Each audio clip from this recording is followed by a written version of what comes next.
자, 오늘은 20장, 창세기 20장 가겠습니다. 1절부터 우선 7절까지 보겠어요. 아브라함이 거기서 네겝의 땅으로 옮겨가 가데스와 술 사이 그랄에 거류하며 그의 아내 사라를 자기 누이라 하였으므로 그랄 왕 아비멜렉이 사람을 보내어 사라를 데려갔더니 그 밤에 하나님의 아비멜렉에게 현몽하시고 그에게 이르시되 내가 데려간 이 여인으로 말미암아 내가 죽으리니 그는 남편이 있는 여자임이라. 아비멜렉이 그 여인을 가까이 하지 아니하였으므로 그가 대답하되 주여 주께서 의로운 백성도 멸하시나이까. 그가 나에게 이는 내 누이라고 하지 아니하였나이까. 그 여인도 그는 내 오라비라 하였사오니 나는 온전한 마음과 깨끗한 손으로 이렇게 하였나이다. 하나님이 꿈에 또 그에게 이르시되 네가 온전한 마음으로 이렇게 한 줄을 나도 알았으므로 너를 막아 내게 범죄하지 아니하게 하였나니 여인에게 가까이 하지 못하게 함이 이 때문이니라. 이제 그 사람의 아내를 돌려보내라. 그는 선지자라. 그가 너를 위하여 기도하리니 네가 살려니와 네가 돌려보내지 아니하면 너와 네게 속한 자가 다 반드시 죽을 줄 알지니라. 아멘. 20장을 오늘 좀 살펴보겠습니다.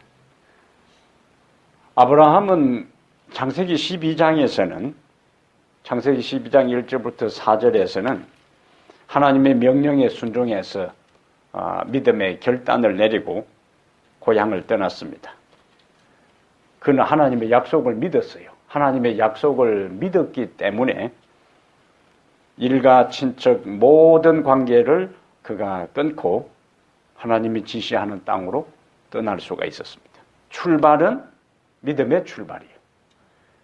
근데 우리가 앞에서 지금까지 이제 아브라함의 생애를 살펴보니까 출발은 하나님의 약속을 믿고 잘 했는데 중간중간에 그의 삶에 무엇의 부족을 나타냈는가?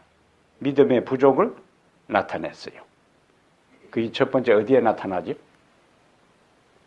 12장 10절부터 20절에 가나안 땅에 기근이 들었을 때에 어디로 가요?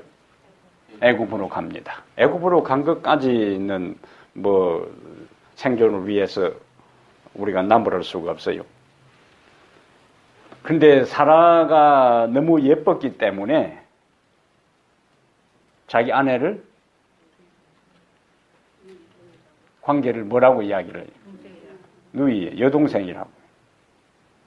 그러니까 애굽 왕 경우에는 여동생이라니까 그냥 그 사라를 데리고 왕궁으로 들어가잖아요.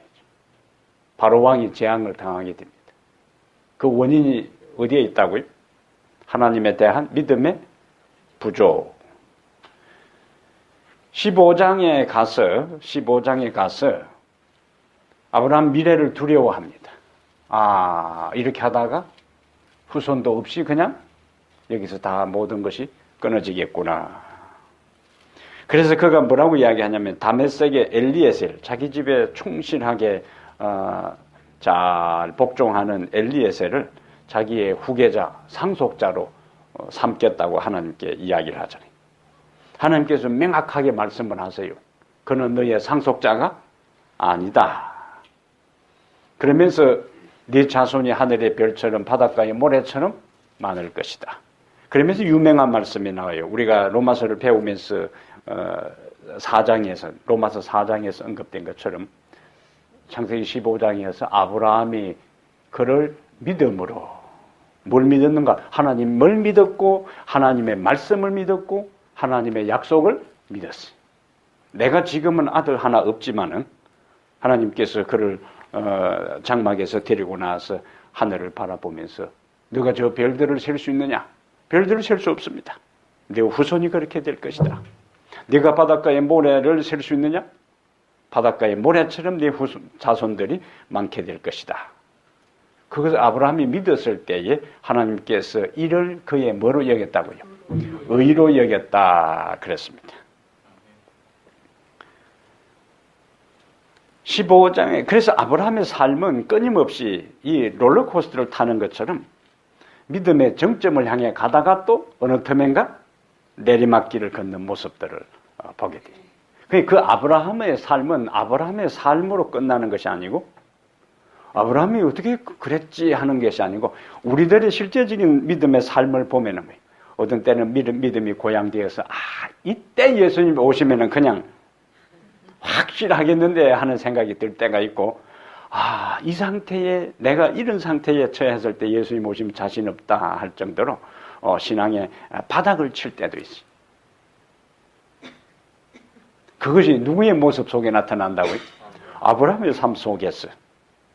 아브라함의 삶 속에서 그러한 모습들이 이 업앤다운하는 모습이 그대로 나타납니다.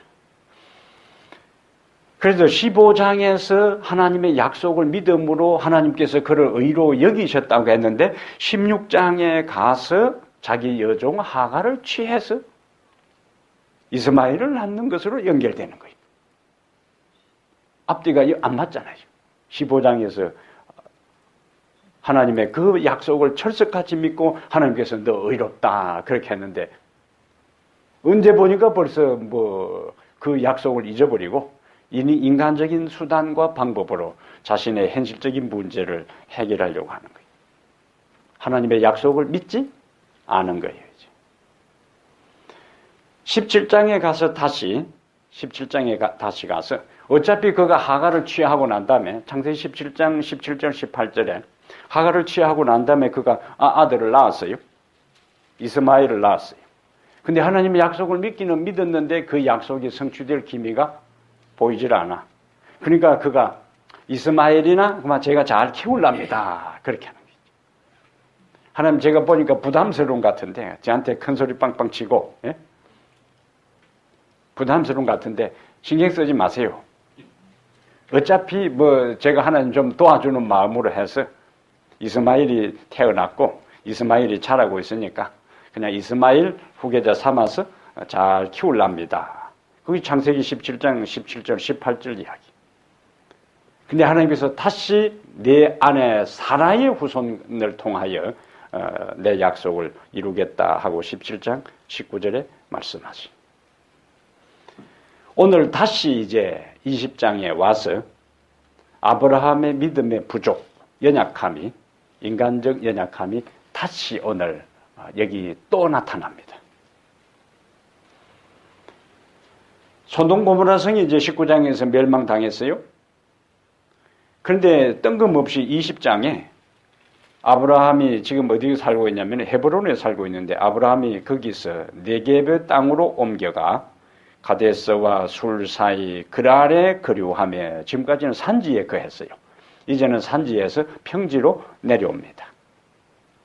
근데 원래 18장에서 이미 19장은 중간에 삽입장으로 들어갔고 18장에서 내년 이맘때에 사라에게 아들이 있으리라 그랬어요.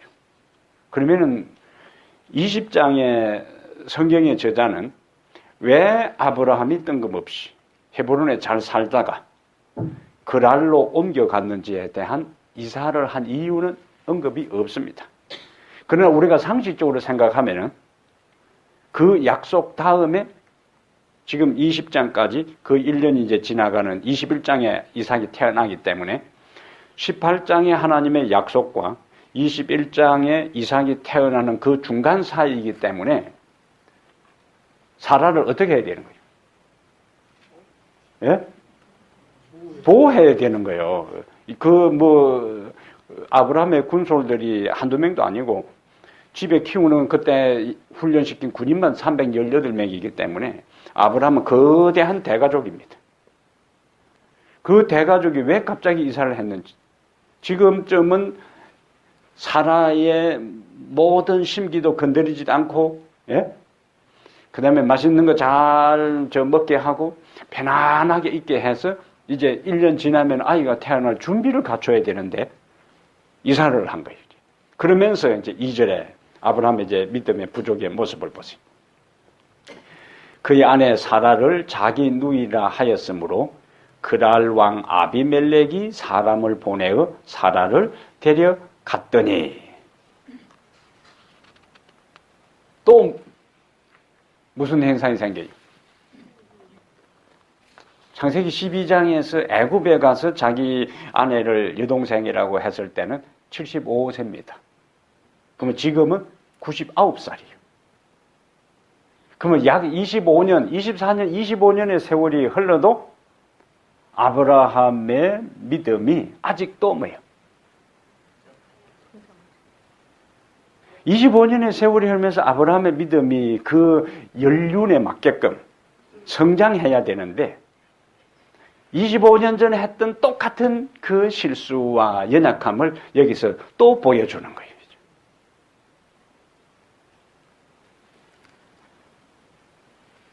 그랄 왕이 사라를 데려간 것은 첩으로 삼기 위해서 데려간 거예요.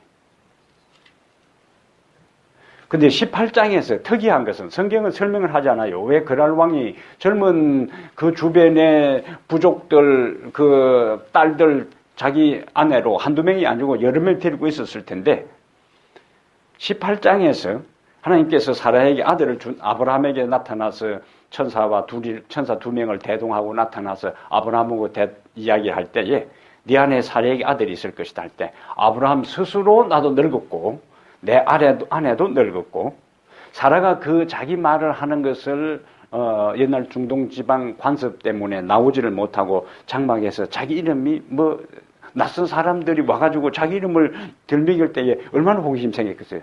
남자도 자기 이름 들먹이면 신경이 쓰이는데 여자는 더 호기심이 많아서 낯선 사람이 와서 자기 이야기를 자기 남편하고 나누면서 아기 낳는다 할 때 속으로 나도 늙었고 내 남편도 늙었다고 이야기했다. 그 상황인데 지금 그랄 왕이 누구를? 그 할매를 예? 그 할머니를 첩을 삼기 위해서 데려갔다는 거예요. 왜냐면 아브라함도 자기 아내가 늙었다고 인정했고 사라 자신도 나도 늙었고 우리 주인도 늙었고 그런데 어떻게 아이를 가질 희망이 있겠느냐 한 상황인데 그러니까 이때는 25년 전에는 사라가 동안이라서 얼굴 가꾸기를 잘했는지 그건 모르지만은 그때는 애굽 왕 주변 사람들이 그 가나안 땅에서 잠깐 내려온 그 아브라함의 여동생이 너무너무 예쁘더라고 이제 하니까 애굽 왕이 데려오라고 했다고 이해하더라도 18장과 20장을 연결해서 보면은 이때는 사라가 미모가 있는 것도 아닌데도 불구하고 그랄 왕이 지금 데리고 사람을 보내서 이제 데리고 가잖아요. 어떤 이유인지는 모르지만은 어쨌든 그 여인을 데리고 갑니다. 그런데 여기 장면은 아브라함이요. 데려갔더니 지금 사라가 어떤 상황이요? 임신하고 있을 상황도 되는 거예요. 왜? 18장에서 내년 이맘때에 아들을 준다 했기 때문에 21장 1년 후에 아들이 태어나거든요. 그리고 지금 사라는 홀몸도 아니고 굉장히 중요한 거예요. 하나님의 약속에 의한 아들을 가지고 있는데 아브라함의 모습은 보세요. 그냥 누이 동생, 여동생이라 해놓고 사람 보내니까 그냥 보내잖아요. 예? 이 사라 입장에서는 그동안에 자기 남편 보호하려고 했다 하지만은 할매 다 된 자기를 지금 왕이 데리고 가는 입장에서도 이전에는 자기 자식이나 자기 아내를 지키지 않고 자기 조카를 위해서도 318명을 이끌고 네 왕의 연합군을 공격했던 그 용맹이 없이 아무 저항도 못 하잖아요. 아무 반항도 못 하고 고스란히 그냥 자기 아내를 내주는 거예요. 이거는 남자로서는 뭐예요? 비겁한 일이지. 이런 남자하고 살면 곤란한 거예요. 예? 아니 두들이 맞더라도 안 된다고 해야 될 거 아니라 예? 저항을 해야지요. 자기 종들 동원시키고 절대로 안 된다 해야 되는데 그냥 고스란히 보내잖아요. 그래서 아브라함은 하나님 앞에 그가 믿음의 믿음 의인으로서의 어떤 하나님의 자녀로서도 제대로 서지 못하고 자기 아내가 위기에 처할 때도 보호해주지 못하고 남편 노릇도 못하는 상황이에요. 여기 본문의 흐름들은. 문맥의 흐름이 지금 그렇게 진행되잖아요. 이전의 용맹은 전혀 찾아볼 수도 없고 25년 전에 했던 자기 생존을 위해서 거짓말을 또 하고 하나님의 능력과 보호에 대한 신뢰를 상실해 버렸어요. 왜냐하면 창세기 15장에 하나님께서 아브라함에 나타나서 자신을 소개할 때 나는 너의 방패라 그렇게 했어요. 이미 하나님이 방패 역할이 뭡니까? 보호하는 거잖아요. 그러니까 네 주변의 상황이 어떠하든지 간에 내가 너를 뭐 하겠다? 보호해주고 지키겠다고 약속하셨고 그 다음에 지금 사라의 신분이 사라를 통해서 하나님께서 메시아가 태어날 것이라는 하나님께서 단지 아브라함 자신에게 아들 주는 그 일이 아니라 사라의 신분과 역할은 이 사라의 후손을 통하여 메시아가 태어날 것이고 그 메시아를 통하여 인류가 구원받는 엄청난 일들이 이 사라를 통하여 일어날 일인데 하나님께서 사라나 자기가 죽도록 절대로 하지 않는 거예요. 이거는. 그런데도 그는 나는 너의 방패라 하는 하나님의 말씀과 사라의 후손을 통해서 하늘의 별처럼 바닷가의 모래처럼 많을 것이고 사라의 후손을 통하여 메시아가 태어날 것이라는 그 만민이 복을 받을 것이라는 하나님의 분명한 말씀과 약속에 대한 것을 뭐 하지 못한 거예요? 믿지 못한 거예요. 그게 지금 본문의 흐름 속에서 아브라함의 인간적인 연약한 모습을 여기서 노출하고 있습니다. 그래서 나중에 이제 하나님께서 개입해서 아비멜렉이 그를 불러서 이야기를 합니다. 9절 보세요. 9절. 아비멜렉이 아브라함을 불러서 그 얘기를 해요. 네가 어찌하여 우리에게 이렇게 하였느냐? 내가 무슨 죄를 네게 범하였기에 네가 나와 내 나라가 큰 죄에 빠질 뻔하게 하였느냐? 네가 합당하지 아니한 일을 내게 행하였도다 하고 아비멜렉이 또 아브라함에게 이르되 네가 무슨 뜻으로 이렇게 하였느냐? 견책하잖아요. 오히려 이방 사람이 견책합니다. 아브라함이 이제 변명해요. 아브라함이 이르되 이곳에서는 하나님을 두려워함이 없으니 내 아내로 말미암아 사람들이 나를 죽일까 생각하였음이요. 하나님에 대한 불신이요. 믿음의 부족입니다. 하나님께서 너의 방패라고 하신 말씀도 그는 믿지 않았고 아내를 통하여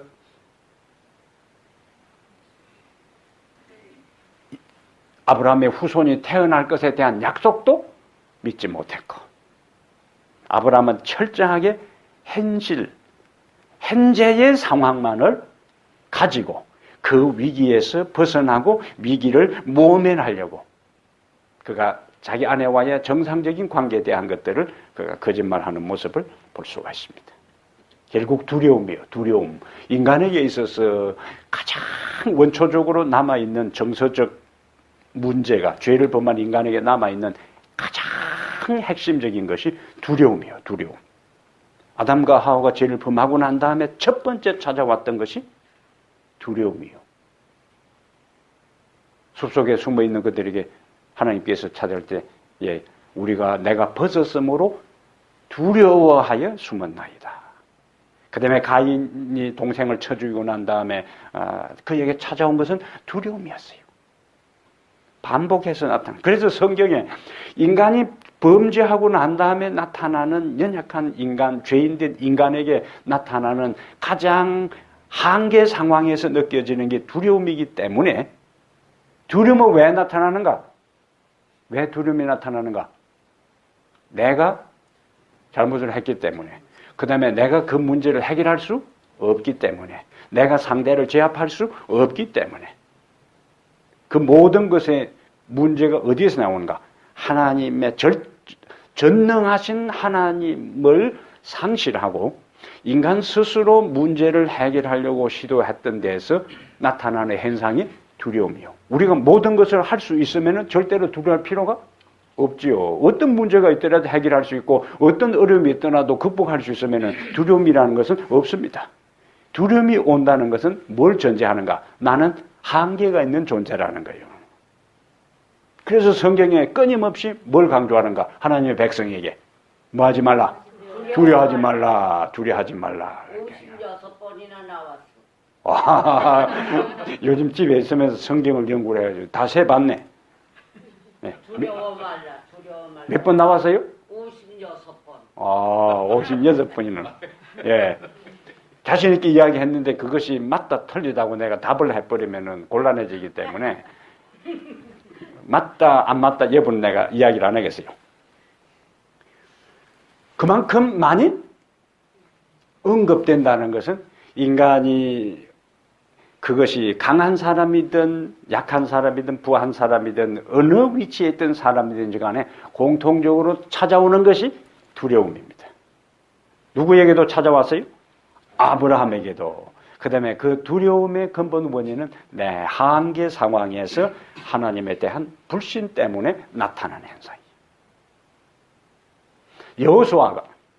여호수아가 그동안에는 모세의 시종장으로서 모세의 부장으로서 부관으로서 그동안 따라다녔을 때는 이스라엘 백성들의 이런저런 문제에 직격탄을 맞지 않아요. 모든 문제는 항상 정점에 있는 리더에게 모든 공격에 초점이 맞습니다. 화살이 날아가는 거예요. 그러다가 모세가 죽고 난 다음에 이제는 그 이스라엘 백성들의 부관으로서 모세가 어떻게 처신하고 모세가 얼마나 어려움 당하고 힘들어하는 걸 옆에서 생생히 봤잖아요. 그런데 이제는 자기가 그 지휘봉을 이어받은 거라. 그 말 안 듣고 안 되면은 그만 돌 들고 잡아 죽이려고 쫓아 들어오는 그 백성들을 이끌고 가나안 땅에 가야 된다 할 때에 얼마나 중압감이 들었겠어요. 그리고 가나안 사람들이 그 가나안 땅은 고대의 중동 지역의 요지이기 때문에 가나안 땅에 있는 사람들은 수없이 많은 전쟁을 치러 가지고 전쟁에 이골이 난 사람들이요. 강한 사람들이 애굽을 치러 갈 때도 가나안 땅을 통과하고 애굽이 강해지면은 북쪽을 치고 서쪽을 칠 때도 항상 가나안 땅을 통과하기 때문에 거기에서 살아남은 사람들이 가나안 사람들이니까 전쟁에 있어서는 상대할 사람들이 없던 사람들. 그런데 그 애굽에서 종노릇만 하다가 40년 광야 생활을 마치고 이제 그들을 이끌고 가나안 땅에 들어간다고 생각할 때 여호수아 입장에서는 어땠을까요? 엄청난 중압감이죠. 예? 내가 무슨 죄로 이들을 이끌고 그 용맹한 자기가 이전에 이미 여호수아는 다른 사람도 아니고 모세의 명령에 의해서 40일 동안 그 지역을 탐사해 본 사람 아니에요?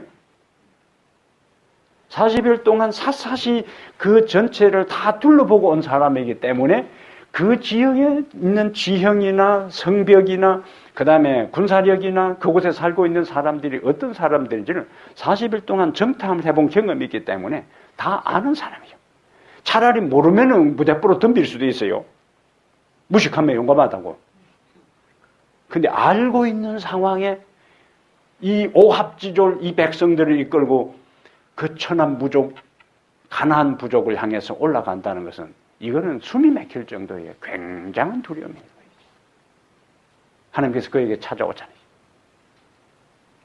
여호와의 군대 장관을 하나님께서 보내서 두려워하지 말라고. 예? 너 종 모세와 함께, 나의 종 모세와 함께 했던 것처럼 내가 너와 함께 하겠다. 그 외에는 그 위기에서, 그 중압감에서, 그 엄청난 스트레스에서, 그 숨을 가슴이 터질 것 같은 엄청난 이 힘든 상황에서 벗어날 길이 없습니다. 하나님께서 뭐라고요? 두려워하지 말라. 두려워하지 말라. 똑같이 하나님께서 아브라함에게 두려워 말라. 나는 내 방편이라. 그렇게 했는데 그 하나님을 망각하고 하나님을 의식하지 못하는 순간에 그런 두려움에 빠진 거예요. 그래서 잠언 29장 25절 26절에 사람을 두려워하면 올무에 걸리게 되거니와 여호와를 의지하는 자는 안전하리라.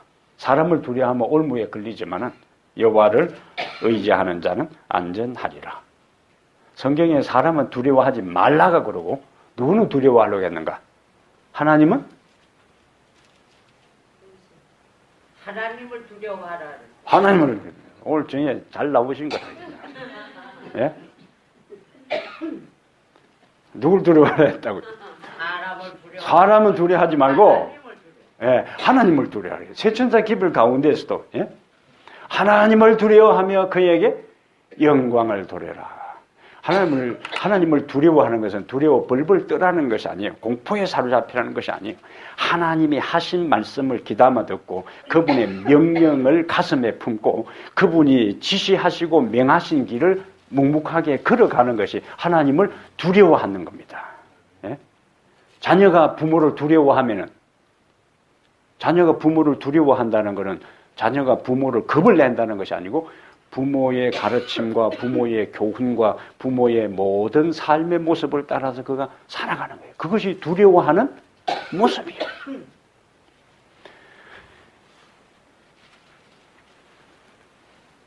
그래서 25년 전에 아브라함은 애굽에 실패해서 교훈을 배우지 못했기 때문에 지금 또다시 그 유사한 상황에 처할 때에 똑같은 연약함을 노출한 겁니다. 우리가 뭘 생각할 수 있어요? 아브라함이 25년, 100살이 지금 다 돼가는데도 아직도 부족한 그것은 우리들의 삶 속에서 아브라함이 25년 동안 하나님을 절대시키려고 따르는 삶이었다면 지금 다른 모습을 나타냈을 텐데 나이 값을 못한 거예요. 그래서 종종 우리가 나이 값 좀 해라 그렇게 하잖아요. 우리는 나이 값을 해야 합니다. 물리적인 실제적인 나이값도 해야 되고 신앙의 연륜에 있어서 나이값도 해야 됩니다. 믿음을 오랫동안 믿음의 삶을 살아온 것만큼 그 경륜에 걸맞는 삶을 살아야 되고 나이가 든 만큼 그런 삶의 경륜이 우리의 삶에서 묻어나야 돼요. 근데 아브라함은 뭘 하지 못했어요? 실제적인 나이값도 못하고 신앙의 경륜에 있어서 나이값도 하지 못한 거예요. 남편으로서는 지금 이거는 완전히 빵점이요. 남편으로서. 자기 아내를 거기다가 첩으로 고스란히 내주는 남편이 어디 있어요? 자, 여기서 우리가 이러한 현상을 영적인 이 관점에서 이 현상을 봐야 되는데 대쟁 두 관점에서 봐야 합니다. 하나님께서 아담과 하와에게 창세기 3장 15절에 여인의 후손을 이야기했잖아요. 여인의 후손이 사단과 사단의 후손을 제거하고 궁극적인 승리를 얻을 것을 이야기를 한 이후부터 사단이 항상 신경 쓰이는 게 뭘까요? 창세기 3장 15절에 이미 여인의 후손에 의해서 사단의 진영, 사단의 왕국이 격파당하고 괴멸되고 패할 것이 이미 나와 있기 때문에 아직도 사단이 패하지 않은 상태에서는 사단의 머릿속에 항상 신경이 곤두서게 하는 문제는 뭐예요? 여인의 후손. 여인의 후손이 오면은 자기 인생 끝나는 거예요. 모든 관심은 여인의 후손입니다. 그러면 여인의 후손이 제대로 등장하면 자기 모든 삶이 끝나고 자기가 지구를 장악하고 누리고 있는 모든 것이 다 물거품이 되기 때문에 어떻게 하든지 뭘 해야 되는가? 여인의 후손이 오는 것을 막아야 돼요. 그 첫 번째 시도가 애굽의 이스라엘 백성들이 노예 생활을 할 때에 바로 왕을 동원해서 남자가 나면은 다 죽이게 한 거예요. 그러면은 계속 남자가 나면은 다 죽이게 되면은 결국 이스라엘 백성들은 쥐가 말라지는 거예요. 그게 첫 번째 시도입니다. 두 번째 시도는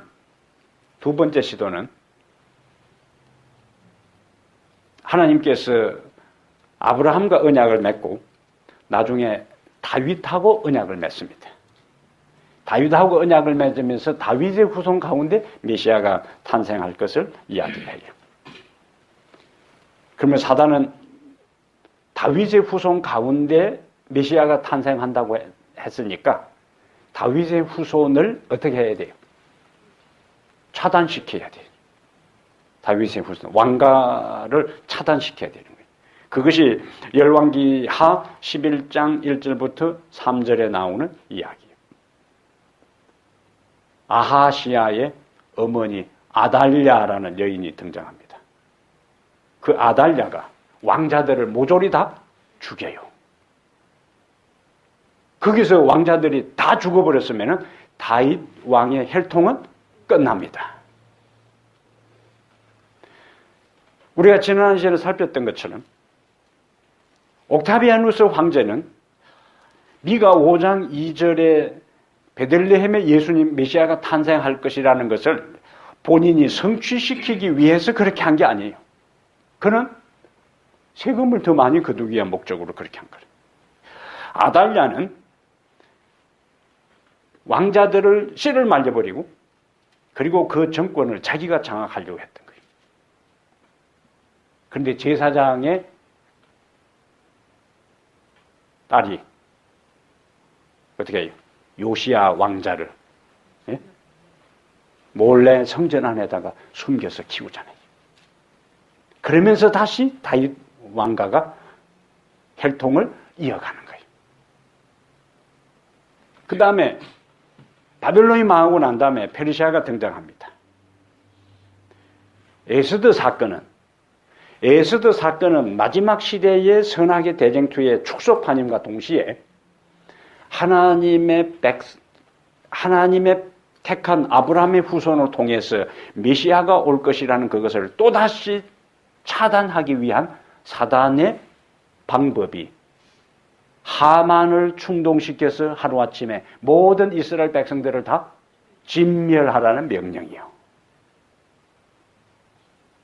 그 다음에 예수님께서 오셨을 때에 이제는 헤롯을 통해서 베들레헴의 2살 아래의 모든 남자아이를 다 죽이라.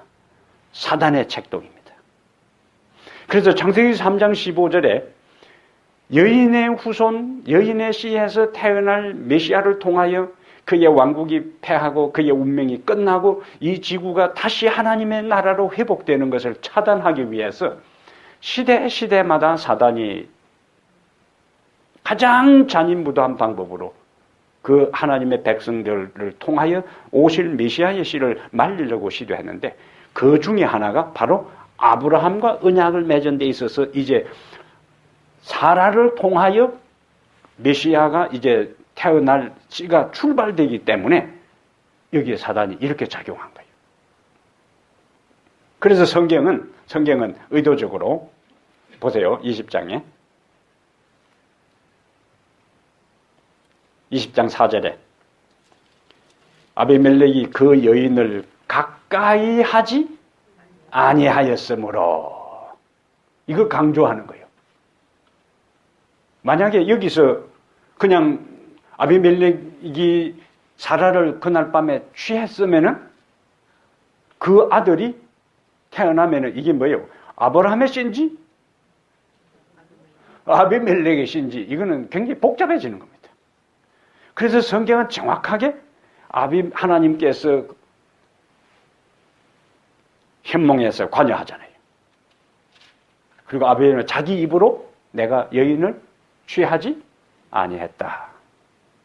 그러므로 그 이후에 나타날 문제를 정확하게 여기서 정리하고 나가는 거예요. 정확하게. 그러므로 하나님은 인간의 실수 가운데서도 인간의 불신 가운데서도 당신이 하신 약속을 묵묵하게 이루어 가시는 것을 보게 돼요. 아브라함은 그 분명한 자기 아내를 통하여 메시아의 그 씨가 태어날 것이 있음에도 불구하고 저항 한번 하지도 못하고 고스란히 넘겨줬지만은 하나님이 관여하지 않았으면 이거는 굉장히 혼선 가운데 빠질 때 하나님이 꿈의 현몽에서 건드리지 마라, 취하지 말라, 남 아내다. 아비멜렉이 얼마나 혼비백산했겠어요. 자기는 정상적인 방법으로 한 거예요. 고대의 건동 지역의 왕들이 하는 정상적인 방법으로 여동생이라고 하니까 데려다가 자기 아내를 삼으려고 했는데 갑자기 하나님께서 나타나서 네 이놈 왜 남 아내 건드리려고 하나니까 이거는 하나님이 관여하지 않았으면 아브라함은 굉장한 공경에 처하게 됩니다. 그 다음에 여기서 우리가 생각할 것은 하나님께서 인간에게 있어서는 지금 생사가 달려있는 문제이기 때문에 아브라함이 자기 아내와의 정상적인 관계를 말하지 않고 거짓말로 해서 위기를 모면하려고 했는데 하나님의 능력은 간단한 방법으로 그 문제를 해결해 버리는 거예요. 무슨 방법? 그냥 꿈속에 나타나서 한마디 해서 해결해 버리잖아요. 바로에게 꿈속에 나타나서 꿈을 꾸게 해서 그 다음에 요셉이 등장하게 만들고 느부갓네살 왕에게 꿈을 보여주어서 다니엘과 다니엘의 세 친구들이 등장하게 만들고 사람은 어떤 상황을 조정하고 문제를 타개하는 데 있어서는 골치 아프고 굉장히 에너지를 많이 소비하고 힘든 문제를 할지라도 하나님이 마음 먹으면은 왕들의 머릿속에 잠자는데 뭐요? 꿈, 현몽하면은 그냥 상황이 완전히 끝나버리는 거예요. 그러니까 우리는 이러한 이야기를 왜 성경에 기록해 놓았는가? 오늘 내가 경험하고 오늘 나에게 닥친 일들이 내 한계 상황, 내 능력과 내 지혜와 내 방법과 내 경험을 뛰어넘는 엄청난 문제를 할지라도 하나님에게는 그것이 아무 문제가 아니니까 내 힘과 네 방법으로 그것 앞에 주눅들고 절망하고 한탄하고 잔머리 굴려서 해결하려 하지 말고 하나님에게 그 모든 것을 맡기라는 이야기요. 맡기라는 이야기라. 하나님 얼마나 간단하게 해결해버려요. 아브라함은 죽느냐 사느냐 하는 문제로 거짓말로 위기를 타게 벗어나려고 모면하려고 했는데 하나님은 꿈속에 나타나서 내 이놈 그렇게 하지 마 하니까 끝나버리잖아요. 얼마나 멋있어요. 우리가 믿는 하나님이 이런 분입니다. 네?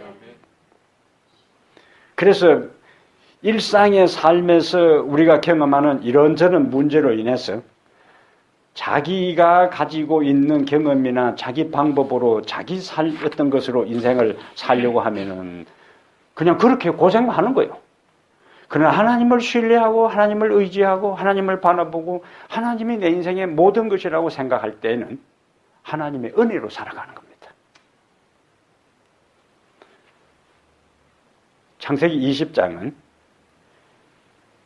실수해도 되는구나.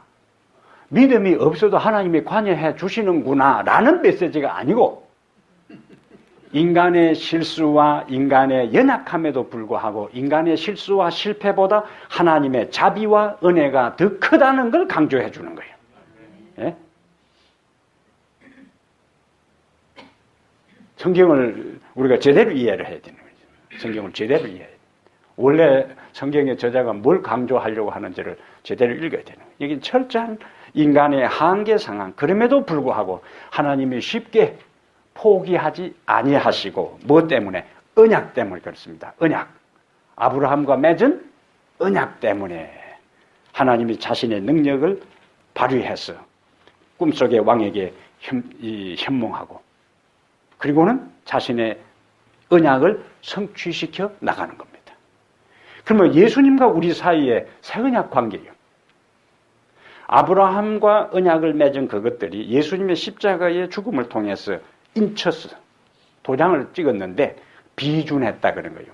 그래서 우리는 오늘 새 언약 가운데 살아가는데 그 새 언약의 정표로서 하는 것이 성만찬 예식이요. 예수님께서 마태복음 26장에 새 언약의 피라 마셔라 그렇게 하잖아요. 그러면 우리가 성만찬 예식에 참여해서 그의 몸을 상징하는 떡을 먹고 그의 피를 상징하는 포도주를 마시는 그것은 그 떡을 먹고 피를 마시는 그 참으로 믿음으로 떡을 먹고 포도주를 마시는 그 사람의 인생은 하나님께서 아브라함의 삶에 직접 관여하고 이렇게 최악의 위기 상황에서도 관여해서 책임지시는 것처럼 우리의 구원과 하나님의 자녀됨과 천국에 이끄는 모든 과정에 하나님이 뭐 하시겠다는 것인가? 책임지시겠다는 것을 내가 믿음으로 표현하는 것이 뭐냐? 성만찬 예식에 참여하는 거예요. 성만찬 예식 하면 세종 예식 설금설금 안 하고 성만찬 안 하는 사람은 그거는 참으로 신앙 안에서 미련하고 어리석은 사람이요. 그는 굉장히 중요한 의미가 있는 겁니다. 하나님과 우리 사이에 새 언약의 표입니다. 아브라함에게 하나님께서 아브라함의 실수와 허물이 있음에도 불구하고 하나님이 자신과 아브라함과 맺은 뭐 때문에? 언약 때문에 관여해서 그 약속을 이루어가는 것처럼 우리가 예수 그리스도의 십자가를 바라보고 살아가는 날 동안 믿음으로 산다 할지라도 아브라함처럼 어떻게 돼요? 실수하고 넘어질 때가 있습니다. 그러나 실수하고 넘어지는 자리에서 포기하지 않고 다시 여전히 눈을 들어 주님을 바라볼 때에 하나님은 무엇에 기초해서 우리와 맺은 십자가의 새 언약에 기초해서 우리를 포기하지 않는다는 거예요. 이것이 우리가 구원에 대한 확신을 가질 수 있는 가장 중요한 터전이고 기초가 되는 겁니다. 아버님 뭐 잘한 게 있어요? 없어요. 언약 때문에, 하나님의 자비와 은혜 때문에 아브라함을 포기하지 않고 계속 이끌어 가잖아요. 우리들이 구원받은 다음에 있어서도 하나님 앞에 아무것도 자랑할 게 없습니다. 아무것도 내세울 게 없어요. 전적으로 하나님의 자비와 은혜다. 그래서 우리는 하늘에서 찬양하는 겁니다. 예? 하나님을 찬양한다는 것, 하나님께 영광 돌린다는 것. 계시록 4장, 5장에 하늘의 천상의 장면이 펼쳐지는데, 그리고 계시록 15장에 불이 섞인 유리바닷가에서 무수히 많은 짐승과 그 우상에서 벗어난 자들이 하나님을 찬양하는 장면이 나오는데, 왜 찬양하는가? 내가 구원받고 이곳에 이렇게 이 영광스러운 자리에 선 것은 내가 내세울 것은 아무도 없고 전적으로 하나님의 은혜이기 때문에 그냥 하나님을 찬양하는 거예요. 그냥 하나님을. 예? 하나님을 향한 찬양은 내 자신이 아무것도 아님에도 불구하고 하나님께서 나를 사랑하시고 은혜를 주시고 긍휼을 베푸시고 자비를 베푸셔서 나를 포기하지 아니하시고 매 순간순간마다 나를 붙잡으시고 일으키시고 도우시고 구원하신다는 것을 가슴 절절히 느끼는 사람들은 뭐 하지 않을 수가 없다? 찬양하지 않을 수가 없는 거예요. 그러한 찬양을 통하여 하나님은 영광을 받으시는 겁니다. 창세기 20장은 바로 그 메시지를 우리에게 주셔요. 아비멜렉이 하나님께서 꿈속에 나타났을 때에 너 이놈 그렇게 하면 안 돼. 그는 그 여동생이 아니고 다른 사람 아내야. 할 때 이제 돌려보내면서 여기 아비멜렉이 원래는 누가 혼이 나야 맞는가? 창세기 20장을 언약이라는 관점이 아닌 각도에서 보면은 누가 혼나야 맞아요? 아브라함이 혼나야 맞아요. 그런데 아무 잘못도 없는 아비멜렉이 혼나는 거야. 아비멜렉이 혼나는 거예요. 위기에 처하게 되고. 그 다음에 나중에 사라에게 은천개를 줍니다. 미안하다고. 다른 사람에게 수천에게 미안하다고. 이 아비멜렉이 얼마나 훌륭하냐. 그런데 고대 바벨론 시대에는 노동자 한 달 벌면은 은 반세겔이요. 그런데 은 1000개를 줬어요. 왕이 줬으니까 이거는 왕궁에 있는 왕궁 보물창고에 있는 그 은 1000개를 미안하다고 달래기 위해서. 예? 근데 그 보세요. 창세기 12장에도 아브라함은 아무것도 한 것도 없는데 애굽 나올 때에 양하고 보물 가지고 나오지. 여기도? 그럼 잘못해도 되는구나. 그게 아니라 그거야. 인간의 그런 실수에도 불구하고 하나님은 은혜와 자비를 베푸셔서 당신과 언약 관계 속에 있는 사람을 이렇게 만들어 주신다는 거예요. 이제. 중요한 것은 관계입니다. 관계. 하나님과의 언약 관계입니다. 누구에게 소속되어 있느냐? 누구에게 소속되어 있느냐? 아비멜렉이 인간적으로는 잘못한 게 없음에도 불구하고 내 이름 그러지 마라 해놓고는 복을 받는 사람은 아브라함이라. 그러면서 아브라함이 그 아비멜렉의 그 집에 있는 사람들을 다 태를 막았는데 아브라함이 기도할 때에 하나님께서 태를 열어주셨다. 이게 중보기도의 능력입니다. 중보기도의 능력. 마지막 한 구절만 보겠어요. 욥기서에 우리가 욥을 이야기할 때요. 욥이 그냥 모든 공경에서 하나님께서 돌이키고 욥이 이전에 모든 그 축복을 회복했다. 그거까지만 하는데 성경은 항상 어떻게 읽어라? 앞뒤 문맥을 그 구절을 잘 생각해야 돼요. 욥이 어떤 상황에서 그가 회복이 되었는가 그걸 놓치지 말아야 됩니다. 그리고 상당히 중요한 메시지를 우리에게 주고 있어요. 중보기도의 그 능력을 우리에게 보여줍니다. 자, 욥기 마지막 42장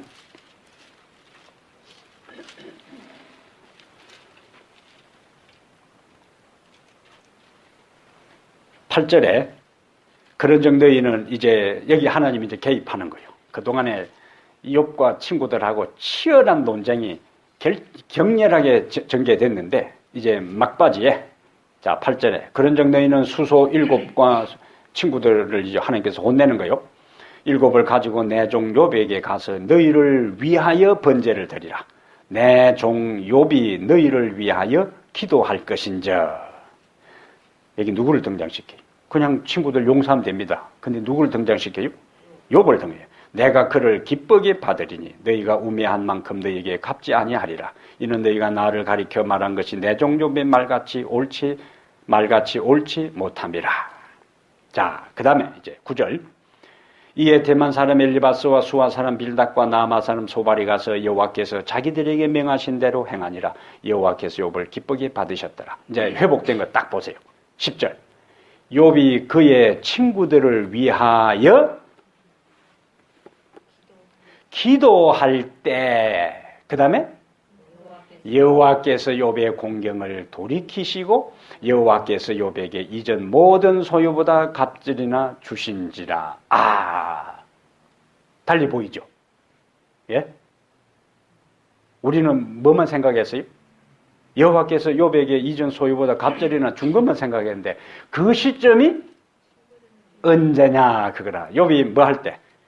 친구들을 위하여 기도할 때 여호와께서 욥의 공경을 돌이키시고 뭘 우리에게 가르쳐줄까요?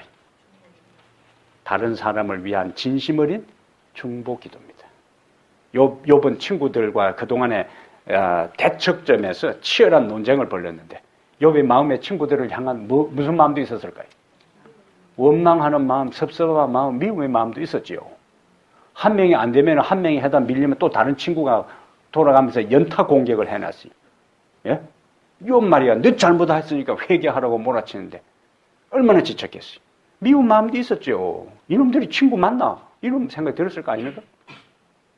그럼 무슨 기도로 들었을까요? 기도할 때 욥이 무슨 기도를 드렸겠어요? 예? 자기 마음에 있는 미움과 그 섭섭한 마음도 다 없게 해달라고 하고 하나님이 이제 이 친구들이 다 그동안에는 자기 나름대로 옳다고 나한테 이야기했는데 그 친구들을 뭐 해달라고? 용서해달라고. 그 친구들을 향한 원망과 미움의 마음을 다 하고 그 친구들을 위한 진심 어린 기도를 드렸을 때에 하나님께서 뭐 하셨다고요? 욥의 공경을 돌이키시고 여호와께서 욥에게 이전 모든 소유보다 갑절이나 주신지라. 이 순서를 잊지 말아야 합니다. 예? 이 성경의 가르침이요. 살다 보면 다른 사람 미워하는 사람 있어요? 꼴도 보긴 사람 있습니까? 맞죠. 예. 줄이 솔직해야 되는 거예요. 미운 사람 있어요. 보기 싫은 사람, 부담스러운 사람 있습니다. 어떻게 하라고요? 그 사람들을 위해서 진심으로 하나님 앞에 그들을 이해하고 그들을 용서하고 그들을 수용하고 사랑할 수 있는 마음을 달라고 기도할 때에 나에게 하나님의 축복이 오게 되어 있습니다. 예? 이게 성경 가르침이요. 그래서 하나님께서 원수를 축복하고 저주하지 말라 한 것은 원수를 저주하고 미워하게 되면은 원수는 씩씩하게 잘 살아가는데 결국 내가 망해, 내가 죽는 거예요. 독소가 생겨서. 그래서 하나님은 너 자신을 위해서라도 뭐 하지 말라고. 미워하지 말라고. 원수 갚는 것은 내게 있으니 내가 갚으리라. 내가 할 일은 그 원수를 위해서 기도하고 사랑하는 것인데 그러면은 내가 너에게 복을 주겠다는 거라. 쉽지 않지만 하나님의 가르침대로 하는 사람은 복을 받습니다. 예? 욥이 공경을 돌이켰다고 했죠. 그리고 2배가 곱수로 더블로 하나님께서 복을 주셨어요. 위대한 성경의 가르침입니다. 오늘 우리는 이와 같은 성경의 분명하고 명확한 가르침을 따라서 내 마음속에 미워하고 꼴도 보기 싫고 부담스러운 사람을 위해서 하나님 주님의 마음으로 그들을 이해하고 용납하고 사랑하고 그들을 미워하는 대신에 그들을 위해 기도할 수 있는 경륜 있는 차원 높은 신앙의 삶을 살도록 도와달라고 기도하시길 바랍니다. 우리 하나님의 자비와 그 은혜는 우리가 한 것에 비해서 우리가 실수하고 허물지고 넘어질지라도 우리와 맺은 새 언약 때문에 우리를 포기하지 아니하시고 우리가 끝까지 마음을 닫고 하나님과 연결된 믿음의 줄을 끊어버리지 않는 한 하나님은 우리를 포기하지 않습니다. 거기에서 우리는 구원의 확신을 가지고 흔들림이 없는 믿음의 길을 걸어갈 수가 있습니다. 우리의 실수와 실패보다 더 크신 하나님의 자비와 은총이 이전에게도 우리와 함께하게 되기를 바랍니다. 우리 하늘아버지, 이전에게 우리에게 주신 말씀을 인해 감사합니다. 아무것도 내세울 것이 없습니다. 자랑할 것도 없습니다. 허물과 실수투성인 저희들, 주님의 약속과 능력과 말씀을 불신하고 살아왔던 저희들이기에 감히 눈을 들어 주님을 우리의 아버지라 고백할 수도 없는 저희들입니다. 그럼에도 불구하고 주님은 여전히 우리를 포기하지 아니하시고 우리를 사랑하시고 예수 그리스도의 십자가의 피로 맺은 새 언약에 기초해서 우리를 오늘 또 사랑하시고 은혜를 베푸시는 주님의 놀라운 능력과 은혜와 사랑을 인해 주님을 찬양합니다. 살다 보면은 인간 관계 속에서 섭섭할 때도 있고 속상할 때도 있고 미울 때도 있습니다. 욥의 경험을 우리가 기억합니다. 아브라함이 아비멜렉을 위하여 기도했을 때에 하나님께서 축복을 주신 것처럼 우리의 기도를 통하여 우리도 축복을 받고 우리가 위하여 기도한 다른 사람들도 축복을 받을 수 있는 아브라함을 복의 근원으로 삼았던 것처럼 우리를 축복의 통로로 삼아 주시옵소서. 이 저녁에 이곳에 참여한 모든 주의 종들 한 사람 한 사람의 마음속에 새로운 다짐과 각오가 있게 하시고 한 해가 다 저물어 가기 전에 마음속에 있는 모든 것을 훌훌 털어버리고 주님의 사랑과 자비를 가슴에 가득 채우고 새 해를 맞이하도록 도와주시옵소서. 우리 주 예수님 이름으로 기도합니다. 아멘.